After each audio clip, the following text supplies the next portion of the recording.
What's up guys, Chris here. Today we're going to be talking about the Falcon Eyes F7. No. We're going to be talking about the Falcon Eyes Iris A1, one of the best lights I've gotten to work with in recent time. Something to keep in mind, this light was sent to me by Falcon Eyes to review and showcase and show off to you guys, so you guys can get an accurate review of this light. With that in mind though, this does not affect my review, despite them sending me this thing. I do have genuine problems with it, and we're going to get into that here pretty soon. What is the Falcon Eyes Iris A1? It is this thing. It is a bar light that has multiple different modes that actually work all really well. I've gotten to use it this past month using it on TikToks and YouTube videos, and it has been fantastic. So what makes this light so good? Well, we're going to be talking about that now. But first, what comes in the package? You get this zip-up case, which has a small handle, 2 zippers, the light, and a charger on the inside. That's basically it. Do I use this to travel? Yes. Do I think it could be better? Not for the price, so we're going to throw it off to the side.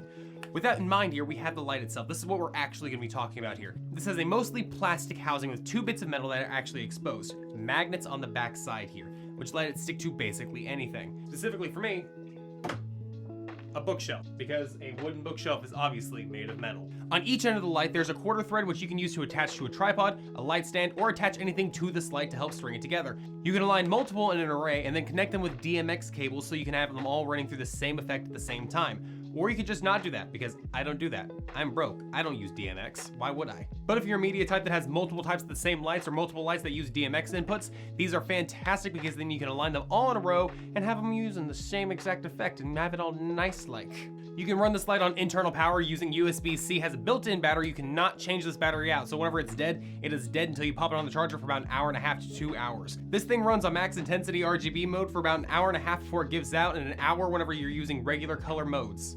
But we're going to get into that in just a minute. On this side here, you can see all the information provided by the manufacturer. The color temperature goes between 2500 and 9999 Kelvin. Ooh, fancy. The CRI of 96. The LED lights are RGB modified. RGB, if the multicolors on this thing didn't give that away already. Then you have the power wattage, which is 13 watts. This thing uses 13 watts through a USB-C. Shocking there. Inputs DC 5 volt, 15 volt, 2 amp. The battery is 7.4 volts, 3200 milliamp hours, and 23 WH. Whatever that means, I don't know, I just film things. Oh, look at there. It has Bluetooth. There is a Bluetooth app that you can use with this, but I will say the app is absolute garbage. I've tried to use the app multiple times and I've never been able to get it to work past connect. Clicks connect, connects for about 5 minutes, and then shuts off and doesn't work again. I don't know why. The app makes no sense to me whatsoever, but the light itself works out pretty well in my opinion. With that in mind, let's actually get into the light itself. The light is controlled by and large by these 5 buttons right here. This one obviously being the power button, this one letting you change between the different modes, this changing the settings within the modes, and this being the up and down arrows. You can change between the modes such as this, and bada bing, bada boom, you can change the things. Oh my god, I can see again.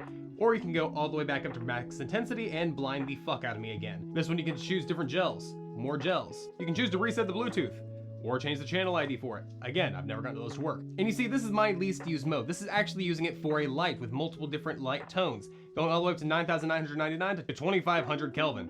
That does not help me much. Though there is this nice option to change it from a green tint to a magenta tint. So if you have different lights that have different color variants, then you can actually fix that pretty well using this one light.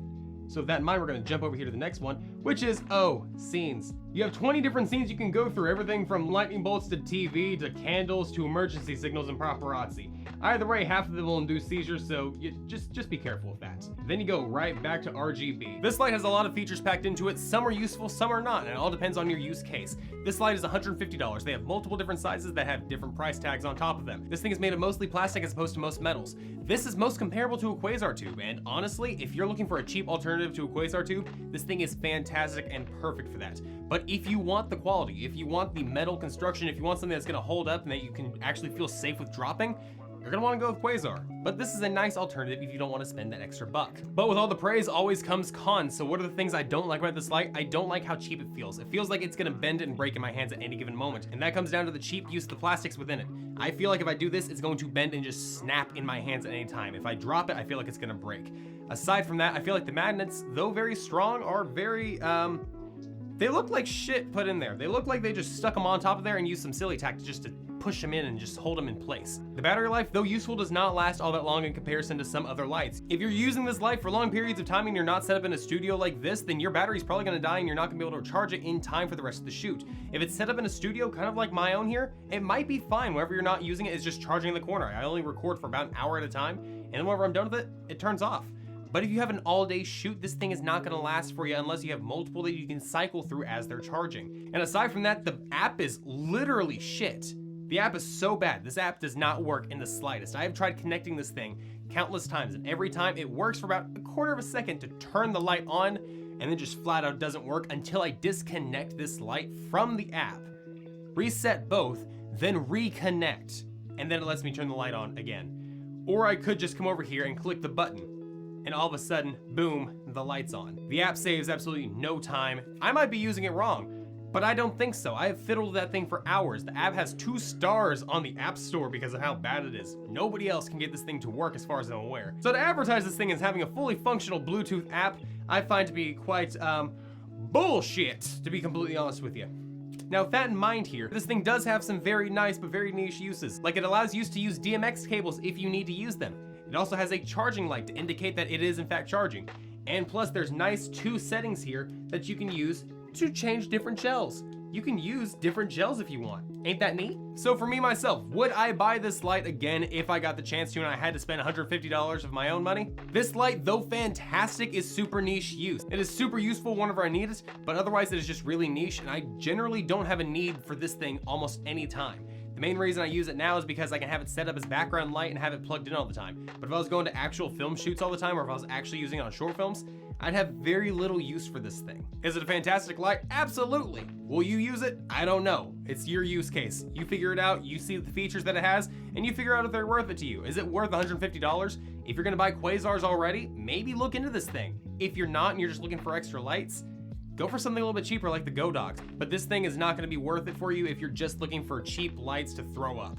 But if you need RGB, if you need scenes, if you need a tube light of any type, this thing is fantastic for what you get for it. With that being said, thank you guys so much for watching this video. I hope you enjoyed it. If you did, click the little subscribe button down below. Click that little bell icon to get notified of all my video uploads. Thank you guys so much for watching this video, and I'll see you guys in the next one. Later, guys.